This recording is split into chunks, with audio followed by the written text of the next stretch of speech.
ऊपर लिखना भूल गया इसलिए मैंने नीचे लिख दिया है कैपेसिटेंस ऑफ स्फेरिकल कैपेसिटर। क्या है? Capacitance of spherical capacitor. अब हमें एक स्फेरिकल कैपेसिटर का कैपेसिटेंस निकालना है, तो उसके लिए क्या किया हमने, दो कॉन्सेंट्रिक शेल ली, एक शेल ए और एक शेल बी, या बोल सकते हैं टू कॉन्सेंट्रिक स्फेयर लिए, एक स्फेयर ए और एक स्फेयर बी लिए। ठीक है, अब क्या किया, स्फेयर ए को हमने क्या दिया, प्लस क्यू चार्ज दिया। क्या दिया? प्लस क्यू चार्ज दिया।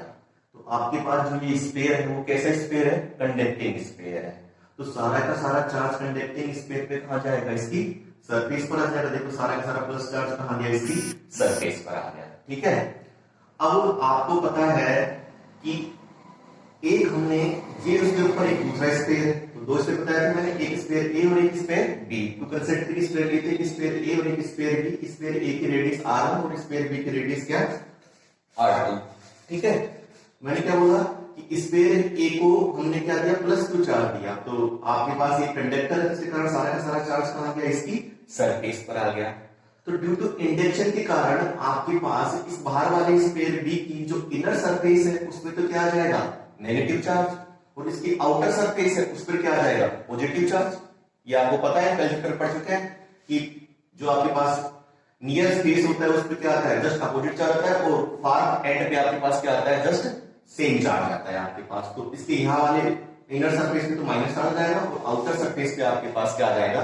प्लस चार्ज आएगा। अब हमने क्या किया, अब इस जो स्फेयर बी था उसको हमने क्या कर दिया? ग्राउंड कर दिया। तो ग्राउंड करते ही सारा का सारा प्लस चार्ज कहां चला गया? इसका ग्राउंड में चला गया। तो मैं प्लस चार्ज आपके पास हटा देता हूं।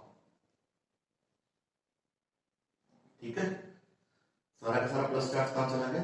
ग्राउंड में चला गया। ये बात समझ में आई होगी आपको? ठीक है, तो वही चीज में क्या लिखे? It consist of two spherical shell A and B. Two spherical shell है आपके पास A and B, of radius r1 and r2 respectively. अंदर वाले शेल की रेडियस r1 और बाहर वाले शेल की radius r2। When inner sphere A is given plus q charge, जब अपने इनर स्फीयर को प्लस क्यू चार्ज देंगे तो सारा का सारा चार्ज कहां गया? इसकी सरफेस पर, क्योंकि ये कंडक्टिंग स्फीयर है। तो अपने पास then negative charge is induce on inner surface of sphere B। तो ड्यू टू इंडक्शन आपके पास इसकी बाहर वाली स्फीयर की इनर सरफेस उस पर क्या जाएगा? नेगेटिव चार्ज, और and positive charge on outer surface is grounded. और जो आउटर सरफेस में जो पॉजिटिव चार्ज आएगा वो हमने क्या कर दिया? ग्राउंड कर दिया। अब हमें क्या करना है कि एक तरीके से ये जो दोनों स्फीयर हैं कैपेसिटर की दो प्लेटों की तरह काम करते हैं। अपन ने पढ़ा कैपेसिटर में टू प्लेट्स होती हैं, पॉजिटिव प्लेट्स और एक नेगेटिव प्लेट्स। इनके बीच में एयर भी बना हो सकता है या फिर कोई ना कोई आपके पास मीडियम भी हो सकता है। ठीक है, तो ये वाली पॉजिटिव प्लेट की तरह काम करेंगे और ये वाली आपके पास नेगेटिव प्लेट की तरह, और इनके बीच में सपोज करो मीडियम बना होगा, तो बाद में डिस्कस करेंगे। ठीक है, तो कहीं ना कहीं हमें कैपेसिटेंस निकालने के लिए क्या चाहिए? C बराबर क्या होता है? Q upon V। तो कहीं ना कहीं चार्ज तो है और अपने को क्या चाहिए? पोटेंशियल डिफरेंस चाहिए, V की वैल्यू चाहिए। तो हम क्या निकालेंगे? इन दोनों स्फीयर के बीच में पोटेंशियल डिफरेंस की वैल्यू निकालेंगे। तो इसके लिए क्या करेंगे? सबसे पहले निकालेंगे total potential on shell A। जो हम अंदर वाली शेल है इस पर टोटल पोटेंशियल निकालेंगे। तो इस पर पोटेंशियल किस किसके कारण होगा? एक तो इसके खुद के O1 प्लस क्यू चार्ज के कारण होगा। ठीक है, इसके कारण लिख लेते हैं due to its O1 plus Q charge. मैंने क्या बोला कि इस इनर आपके पास जो शेल है उस पर जो पोटेंशियल होगा, एक तो इसके खुद के आपके पास प्लस चार्ज है इसके कारण होगा, दूसरा इस ये जो स्फीयर है छोटे वाला, ये बड़े वाले स्फीयर के अंदर है, तो कहीं ना कहीं ये माइनस चार्ज के कारण इस पे कुछ ना कुछ पोटेंशियल होगा। तो दूसरा किस कारण होगा? Potential due to minus Q charge of inner surface of B shell. मैंने क्या बोला कि जो ये अपन क्या निकालेंगे? सबसे पहले शेल ए पर पोटेंशियल निकालेंगे, फिर शेल बी पर पोटेंशियल निकालेंगे, उनका डिफरेंस निकालेंगे। ठीक है, तो शेल ए पर जो पोटेंशियल होगा, तो एक तो इसके प्लस क्यू चार्ज के कारण खुद का पोटेंशियल होगा due to its own plus Q charge potential हो गया। ठीक है, एक ये जो छोटे वाला शेल है वो बड़े वाले शेल के अंदर है, तो कहीं ना कहीं ये माइनस चार्ज में कुछ ना कुछ इसको पोटेंशियल अप्लाई करेगा। तो एक पोटेंशियल क्या होगा? जो बी वाले शेल पे जो चार्ज होगा उसके कारण पोटेंशियल होगा। अब इसको देखें, ठीक है, अब आप इसको देखें कि आपके पास इसके due to its own plus कुछ चार्ज पोटेंशियल क्या होगा। आपको पता है कि आपके पास हमने जो सरफेस पर जो पोटेंशियल होता है वो क्या होता है, के क्यू अपॉन में आर। तो इसके आपके पास क्या होगी, के क्यू, जो सरफेस पर पोटेंशियल प्लस कुछ चार्ज से के क्यू, सरफेस पर पोटेंशियल क्या होता है, के क्यू अपॉन में रेडियस क्या है इसकी, r1। ठीक है, मेरी बात आपको समझ में आ गई होगी। ठीक है, अब आप देखो ये माइनस चार्ज उसमें कुछ ना कुछ पोटेंशियल अप्लाई करेगा। अब ये जो अंदर वाला सेल है वो बाहर वाले सेल के अंदर है।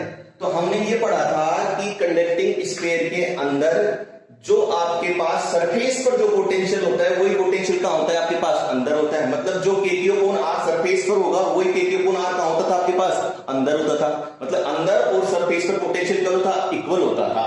तो सपोज करो इसकी सरफेस पर कुछ ना कुछ पोटेंशियल है, तो ये जो अंदर वाला शेल है वो इसके अंदर है, इस बड़े वाले शेल के अंदर।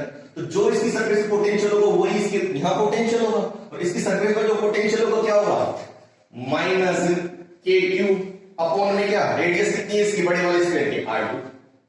बात समझ में आई मैंने कि मैंने इसके खुद के पोटेंशियल के कारण जो आपके पास पोटेंशियल हो, खुद के चार्ज के कारण जो पोटेंशियल होगा वो के क्यू अपॉन r1, क्योंकि जो सरफेस पे पोटेंशियल होता है उसकी वैल्यू कितनी होती है, के क्यू अपॉन r1। और दूसरा पोटेंशियल जो होगा इस माइनस चार्ज के कारण, तो ये माइनस चार्ज इस बड़े वाले स्फीयर की सरफेस पर है, तो जो चार्ज सरफेस पर होगा वही अंदर होगा, और ये गोला इस बड़े वाले सेल के अंदर ही है। तो कहीं ना कहीं इस पर जो पोटेंशियल होगा वो कितना होगा, के क्यू अपॉन में r2 होगा। ठीक है, चाहे तो अपन क्या लिख सकते हैं, के Q 1 upon r1 minus 1 upon r2, और हम क्या करेंगे, के Q r2 minus r1 upon में r1 r2। ठीक है, ये एलसीएम ले लिया तो r2 माइनस r1 अपॉन में r1 r2। ठीक है, अब आप देखें, मैं इसको ऊपर वाली चीज को छोटी चीज को मिटा देता हूं एक बार।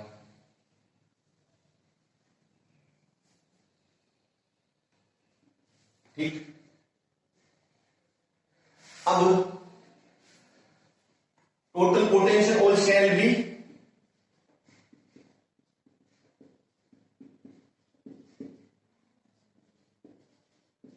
अब शेल बी पर देखें आप, तो शेल बी पर आपको इसको हमने ग्राउंड कर रखा है, तो ग्राउंड कर रखा है, सारा पोटेंशियल सारा चार्ज कहां चला गया, अंदर चला गया। इसका पोटेंशियल क्या होगा, जीरो होगा। समझने के लिए मैं आपको बता सकता हूं कि इस पे आपके पास क्या होगा, देखो इसकी सरफेस पे माइनस टू चार्ज है, तो माइनस टू चार्ज के कारण इस बड़े वाले जो शेल है इसकी सरफेस पर क्या है, माइनस टू चार्ज है। तो माइनस टू चार्ज के कारण इसका पोटेंशियल क्या होगा, माइनस के क्यू अपॉन इसकी रेडियस कितनी है, r2।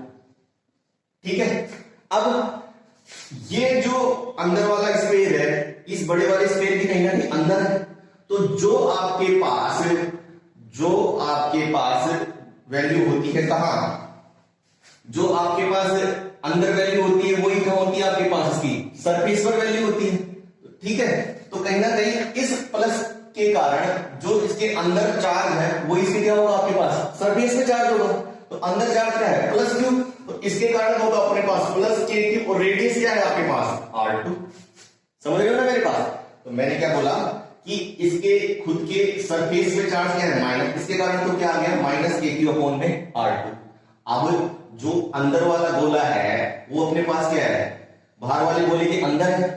तो कहीं ना कहीं आपके पास जो ये प्लस इस पर जो आपके पास अंदर आपके ना पोटेंशियल होगा वो इसके होगा, सरफेस पे होगा। तो अंदर पोटेंशियल क्या है आपके पास, के क्यू, और रेडियस क्या है, r2। तो कहीं ना कहीं इसका क्या हो जाएगा, आपके पास में जीरो हो जाएगा। ठीक है, अब पोटेंशियल डिफरेंस निकालेंगे, V equals to VA minus VB। तो V इक्वल्स टू क्या हो जाएगा, VA के Q r2 minus r1 upon में r1। ठीक है, अब ठीक है, C की वैल्यू निकालेंगे, तो C बराबर क्या होगा, Q अपॉन में B। तो Q तो अपन ने क्या दिया था, चार्ज Q दिया था। B की वैल्यू अपने पास क्या होगी, KQ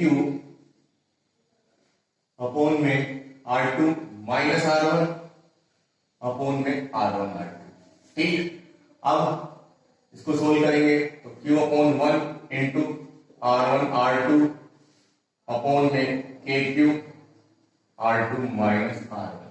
ठीक है, अब सपोज करो कि इन दोनों गोलों के बीच में कुछ ना कुछ मीडियम था, तो क्या आ जाएगा आपके पास, Q से तो Q कैंसिल हो जाएगा आपके पास, ये Q से Q कैंसिल हो गया, तो क्या आ गया आपके पास R1 R2 अपॉन में K की वैल्यू क्या देते हैं,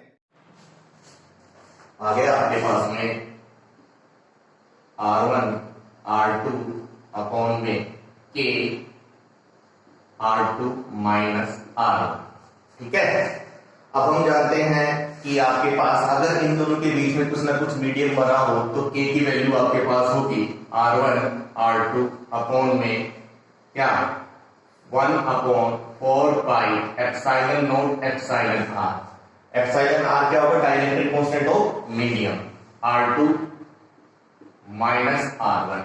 ठीक है, तो कहीं ना कहीं ये ऊपर चला जाएगा, तो आपके पास वैल्यू क्या आ जाएगी 4 pi epsilon not epsilon R R1 R2 upon में R2 माइनस R1। ये किसकी वैल्यू आ गई आपके पास, कैपेसिटेंस की वैल्यू आ गई।